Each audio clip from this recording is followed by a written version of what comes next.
From things in the air to new things for our bodies, join me as we explore 2050. What would be the future technology?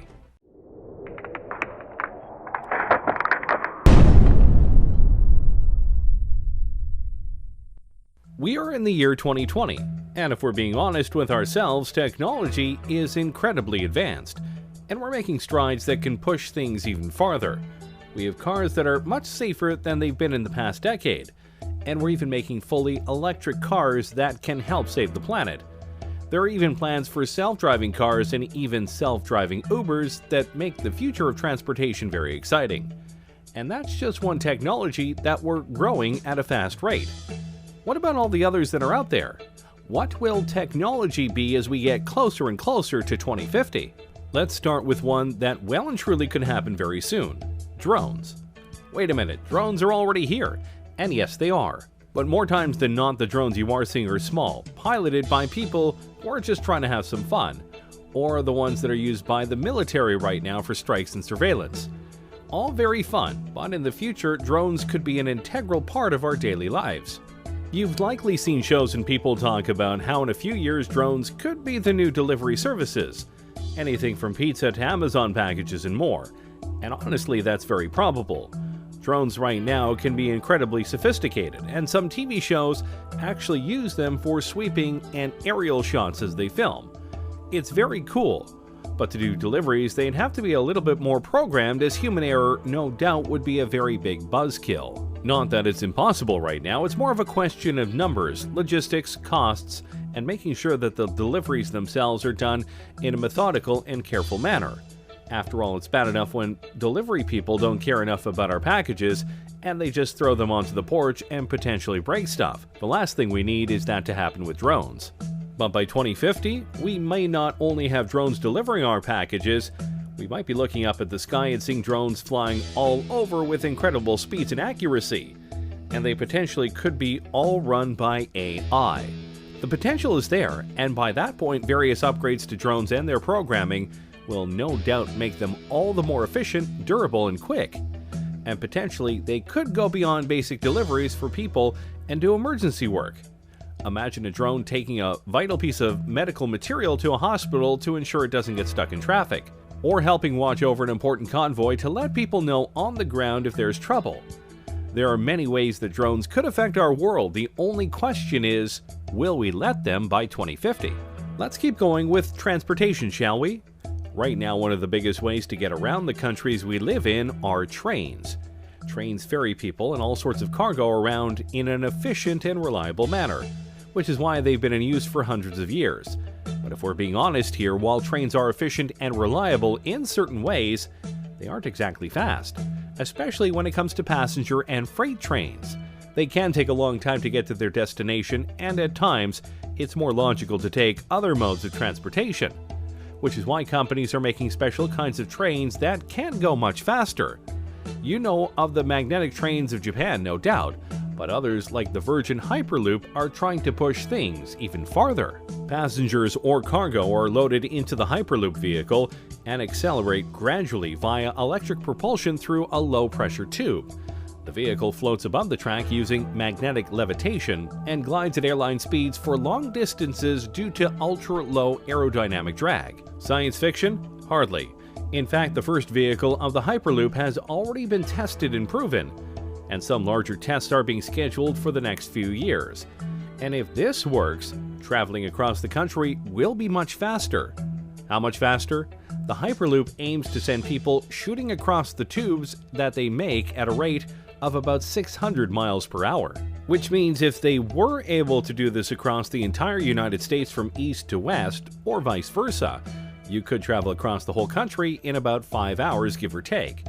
Considering it would take much longer for a regular train ride or car ride, that's a big improvement. And they're planning to do this with not just people but cargo. Imagine being able to ship something in the morning on the west coast to the east coast and know it will get there before the day ends. That is quite impressive. Plus, the tubes would be built underground as to not disturb wildlife, and they will go and make it in a way where there are no carbon emissions.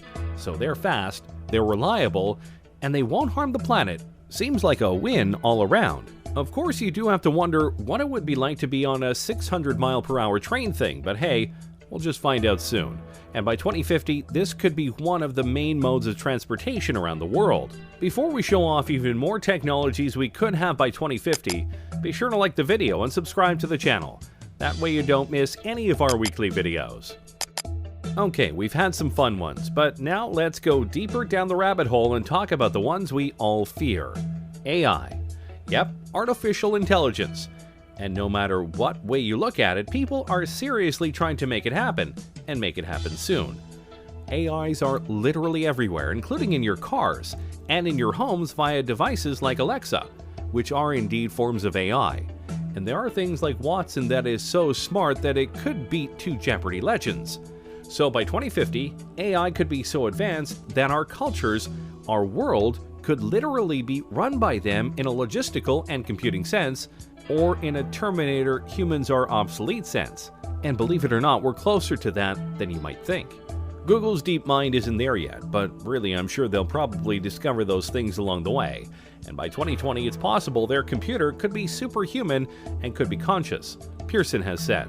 That could be the beginning of the end, really. Is Judgment Day inevitable? Maybe, maybe not. It just depends on how far we go with AI and how much we're able to control it, or if we can't fully control it once they reach certain levels of intelligence. Of course, for all of our worries about AI, there is a chance it could be all fine.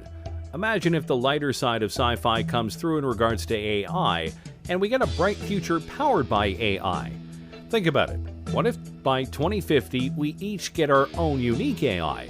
We could customize how they sound, how they look, and basically have a BFF that'll help us out in life in various ways. Remind us of things like Alexa, guide us in homework and fields of study, be a being that we can bounce ideas off of, etc. If that form of AI came through, then by 2050 we could live in a utopia where AI helps us be better.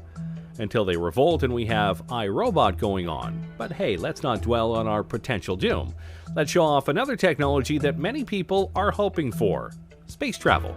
Yeah, when you think about the decade we're in right now, the 2020s, the biggest goal of the world by far is to get to Mars, and possibly beyond it.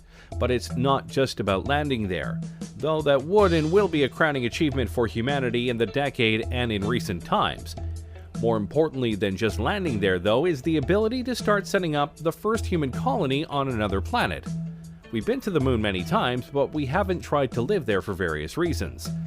Mars seems to be the place where many feel we can go in order to live amongst the stars, and many speculate that by 2030 at the latest, barring setbacks, accidents, and other things obviously, we could not only be colonizing Mars, but having regular shuttles go there so that people can see the red planet for themselves. We will see first people going off to Mars, and then robots will do some basic stuff, like making basic materials on Mars, Pearson said. We're going to have to do that because only so much can be brought into space. Of course, there are numerous things that need to be worked out before such a thing could happen.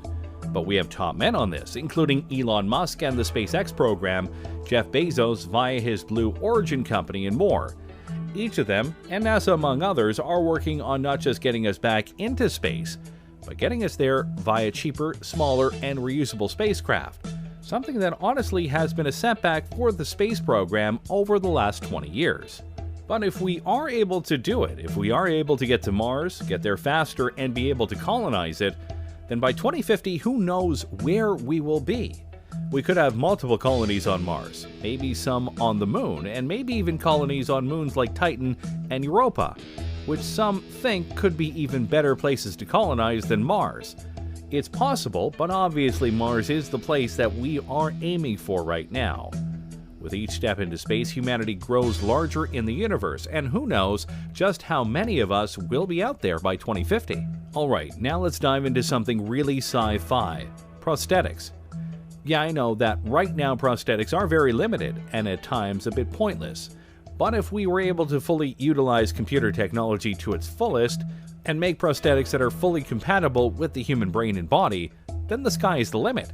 We could enter an age where cyborgs are not just welcome, they're commonplace. And yeah, it may seem like we're far away from that, but we are getting closer to that point. James Young, a 25-year-old biological scientist, has a prosthetic arm, with a personal drone and built-in flashlight. And a French artist is using a prosthetic that doubles as a tattoo gun. That's pretty cool. Imagine if a police officer loses an arm in the line of duty. Usually that would mean the end of his career. But with an advanced prosthetic, he could literally be better than ever if it were advanced enough. The biggest problem with these fake limbs is that most of them are plastic, meant to convey that the arm or leg is still there, and thus still usable. The bridge to cybernetic implants lies in the brain, being able to use the computer tech to sync with the brain and give accurate commands.